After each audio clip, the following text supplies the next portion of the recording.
Reliance communication limited, അതായത് ആർക്കോ എന്ന ചുരുക്കപ്പേരിൽ അറിയും. അത് അനിൽ അംബാനിയാണ്, അവരുടെ വകയാണ്. അനിൽ അംബാനിയുടെ വകയെന്ന് പറഞ്ഞാൽ അതിന് ഡയറക്ടർ ബോർഡൊക്കെ ഉണ്ടെങ്കിൽ പോലും വേറെ ആളുകളൊക്കെ ഡയറക്ടർ ബോർഡിലുണ്ടെങ്കിലും അനിൽ അംബാനിയാണ്. അനിൽ അംബാനിക്കും, അതായത് അനിൽ അംബാനിക്കും അയാളുടെ കൂട്ടാളിയായിട്ടുള്ള മഞ്ചാരി അശോക് കേക്കർ എന്ന് പറയുന്ന ആൾക്കും, പിന്നെ മറ്റ് ചില അറിയപ്പെടാത്ത ആളുകളുണ്ട്, നമുക്കറിഞ്ഞുകൂടാ, അങ്ങനെയുള്ള അദൃശ്യരായ ആളുകളാണ്. അവർക്കും എതിരെ CBI ഇപ്പോൾ മൂന്നാമത്തെ കേസെടുത്തിരിക്കുകയാണ്. അതായത് FIR രജിസ്റ്റർ ചെയ്തു. മൂന്നാമത്തെ FIR ഇപ്പോൾ രജിസ്റ്റർ ചെയ്തു. മൂന്നാമത്തെ FIR എന്ന് പറയുന്നത് അത് ഒരു വളരെ ചെറിയ കാര്യമൊന്നും അല്ല ചെയ്തേക്കുന്നത് കേട്ടോ. അതായത് പഞ്ചാബ് നാഷണൽ ബാങ്കിനെ, അതുപോലെ തന്നെ പഞ്ചാബ് നാഷണൽ ബാങ്കിൽ ലയിച്ച യുണൈറ്റഡ് ബാങ്ക് ഓഫ് ഇന്ത്യ, അതിപ്പോൾ ഇല്ല, United Bank of India Punjab national ബാങ്കിൽ ലയിച്ചു, അത് മേർജ് ചെയ്തു, അത് അങ്ങനെ വന്നു. ആ അമാൽഗമേഷനോടുകൂടി പഞ്ചാബ് നാഷണൽ ബാങ്കാണ്. ഈ രണ്ട് ബാങ്കുകളെയും ചേർത്ത് 1085 കോടി രൂപ ലോൺ എടുത്ത് കളിപ്പിച്ചു എന്നുള്ളതാണ് ആരോപണം. ചെറിയ തുക കേട്ടോ, 1085 കോടി രൂപ. ഈ 1 കോടി രൂപ നേരിട്ട് കണ്ടിട്ടുള്ള നമ്മൾ എത്ര പേരുണ്ട്? എനിക്കറിയില്ല, എനിക്കറിയാൻ വയ്യ. 1 കോടി രൂപ തന്നെ നമ്മൾ ഒന്നിച്ച് കണ്ടേക്കുന്ന ആളുകൾ വളരെ ചുരുക്കമാണ് നമ്മുടെ അറിവിൽ. പക്ഷേ ഈ 1085 കോടി രൂപ യവന്മാർക്കൊക്കെ തിന്നു മുടിക്കാനും കണ്ട പെണ്ണ് പിടിക്കാനും ഒക്കെയാണ് ഈ പണം എടുത്ത് ചിലവാക്കിയേക്കുന്നത്.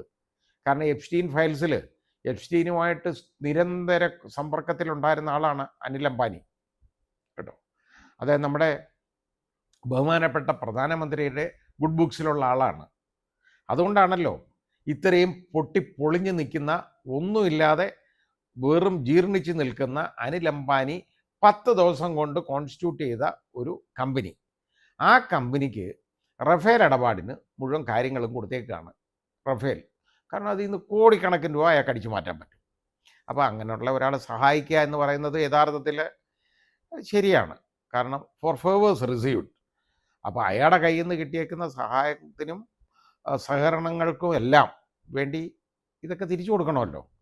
പക്ഷേ അത് അദ്ദേഹത്തിൻ്റെ കയ്യിൽ നിന്ന് സ്വന്തമായിട്ട് എടുത്ത് കൊടുക്കണമായിരുന്നു. നമ്മുടെ പണം എടുത്ത് കൊടുക്കത്തക്കവണ്ണം ഈ റഫാൽ ഇടപാടിനകത്ത് കൊണ്ടുവരേണ്ട കാര്യമില്ലായിരുന്നു. അതിനിപ്പൊക്കോട്ടെ, അത് ഞാൻ അതിനെക്കുറിച്ച് പറയുന്നില്ല.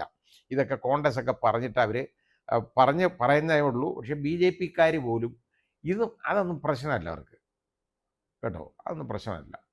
ദൈവതുല്യൻ എന്നുള്ള രീതിയിലാണ് ഓരോരുത്തരെ അവർ കാണുന്നത്. അവർ കണ്ടു കഴിഞ്ഞാൽ അവരെ അങ്ങ് ആരാധിച്ചോളുകയാണ്. അപ്പോൾ എനിക്ക് ഒരൊറ്റ ദൈവമേ ഉള്ളൂ ആരാധിക്കാൻ, അതുകൊണ്ട് എനിക്ക് ആരാധനയില്ല ഉള്ള കാര്യം ഞാൻ പറയാമല്ലോ. ഇനി ഈ പഞ്ചാബ് നാഷണൽ ബാങ്കിനെ കളിപ്പിച്ചേക്കുന്നത് 2017 ഈ ലോണൊക്കെ എടുത്തേക്കുന്നത്. യുണൈറ്റഡ് ബാങ്ക് ഓഫ് ഇന്ത്യ ആണെങ്കിൽ 2023 അതായത് ഏപ്രിൽ 2027 പഞ്ചാബ് നാഷണൽ ബാങ്കിനെയും മാർച്ച് 2017 യുണൈറ്റഡ് ബാങ്ക് ഓഫ് ഇന്ത്യയെയുമാണ് ഈ കളിപ്പിച്ചേക്കുന്നത്. ഇത് രണ്ടും കൂടെ മെർജ് ചെയ്തപ്പം വന്ന തുകയാണ് മൊത്തമായിട്ട് 1085 കോടി രൂപ. ഒന്ന് ആലോചിച്ച് നോക്കിക്കോളൂ. ഇവനൊക്കെ കളിപ്പിക്കാൻ തോന്നുമ്പോൾ ഓരോ ബാങ്കുകൾ വീണ്ടും ഇതിന് നിന്നു കൊടുക്കും. എന്നാൽ ഒരു പാവപ്പെട്ടവനുണ്ടല്ലോ, ഒരു വീട് വെക്കാൻ അല്ലെങ്കിൽ എന്തെങ്കിലും ഒരു ആവശ്യത്തിന് അവരെ കൊച്ചിനെ പഠിപ്പിക്കാം, ഒരു ലോൺ എടുക്കാൻ ഈ ബാങ്കിലോട്ട് ചെന്ന് നോക്കിക്കോളൂ. യവന്മാർ ഒരു 10,000 രൂപ ലോൺ ചോദിച്ചാൽ യവന്മാർ കൊടുക്കത്തില്ല. പക്ഷേ ഇതുപോലുള്ള ആളുകൾ ചെല്ലുമ്പോൾ എത്ര ആയാലും അതങ്ങ് കൊടുത്തേക്കും. 2017 മുതൽ ഇത് NPA, നോൺ പെർഫോമിംഗ് അസറ്റായിട്ട് ഡിക്ലെയർ ചെയ്തേക്കാണ്. ഈ അക്കൗണ്ട് നോൺ പെർഫോമിംഗ് അക്കൗണ്ട് ആണ് ഇത് പോക്കുന്നത്, NPA ആണ്. ഇനി ഇതെങ്ങനെ വന്നേക്കുന്ന അറിയാം. ഇത് എന്താ ഇത് ചെയ്ത് വെച്ചേക്കുന്നതെന്ന് പറഞ്ഞാൽ അവർ CBI പറയുന്നത് ഈ ഫൈനാൻഷ്യൽ ഡിസിപ്ലിൻ പാലിച്ചിട്ടില്ല. അതായത് സാമ്പത്തിക മര്യാദ, ഡിസിപ്ലിൻ, അത് സാമ്പത്തിക അച്ചടക്കം ഇല്ലാതെ പെരുമാറി. ഈ ലോൺ അനുവദിച്ചേക്കുന്നതിൻ്റെ ടേംസ് ആൻഡ് കണ്ടീഷൻസ് മുഴുവൻ വയലേറ്റ് ചെയ്തു, അത് മുഴുവൻ ലംഘിച്ചു. ഫണ്ട്സ് ഡൈവേർട്ട് ചെയ്തു. ഫണ്ട്സ് എല്ലാം ഇതിൽ നിന്ന് ഡൈവേർട്ട് ചെയ്ത് വേറെ സ്വന്തം വസ്തു വാങ്ങാനും ഉണ്ടാക്കാനും ഒക്കെ ആയിട്ട്, അത് മാത്രമല്ല മിക്കതും ഇതുപോലെ ഈ എപ്സ്റ്റീൻ പോലുള്ളവന്മാർക്ക് കൊടുത്ത് നശിപ്പിച്ചേക്കുന്നതാണ് ഇയാൾ. ഈ പണം മുഴുവൻ നമ്മുടെ പണത്തിൻ്റെ പുറത്താണ് ഇവനൊക്കെ ഇതുപോലുള്ള കളികൾ നടത്തുന്നത്. അന്ന് ആലോചിച്ച് നോക്കിക്കോളൂ. അപ്പോൾ ഇത് അങ്ങനെ ആണ് ആ ഒരു കേസ്. ഇതാണ് ഇപ്പം ഇന്ന് മൂന്നാമത് ഫയൽ ചെയ്ത FIRലെ കാര്യമാണ് ഞാനിത് പറഞ്ഞത്. ഇത് ഹിന്ദു പത്രം മാത്രമേ ഇത് റിപ്പോർട്ട് ചെയ്തുള്ളൂ.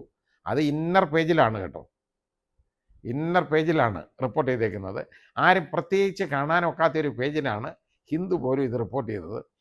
ഞാൻ വായിച്ച മലയാളം പത്രങ്ങളിലൊന്നും ഇത് വന്നിട്ടില്ല. അവർ മലയാള പത്രങ്ങളൊന്നും കണ്ടിട്ടില്ല. അതുപോലെ നമ്മുടെ ചാനലുകളൊന്നും ഇത് കാണുന്നില്ല. അങ്ങനെ ഒരു കാര്യമുണ്ട്. അതിൻ്റെ കാരണം എന്താണെന്നുള്ളത് ആലോചിച്ചുകൊണ്ടാൽ മതി. ഏതായാലും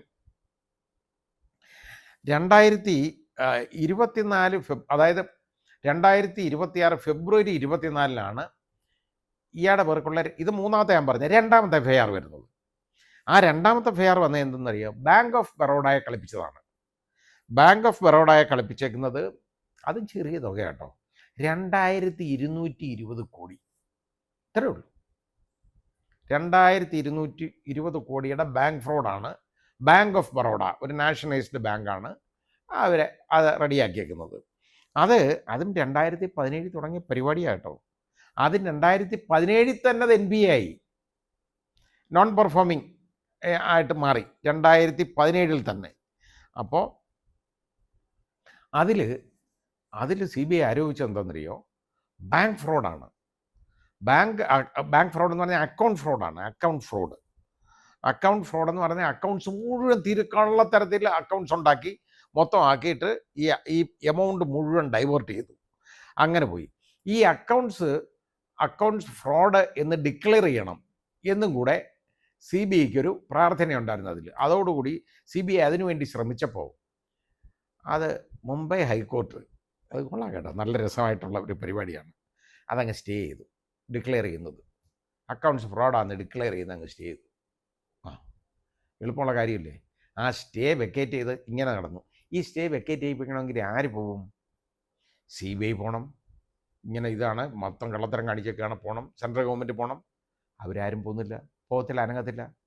അവസാനം എന്തായാലും ഫെബ്രുവരി 23 മുംബൈ ഹൈക്കോടതി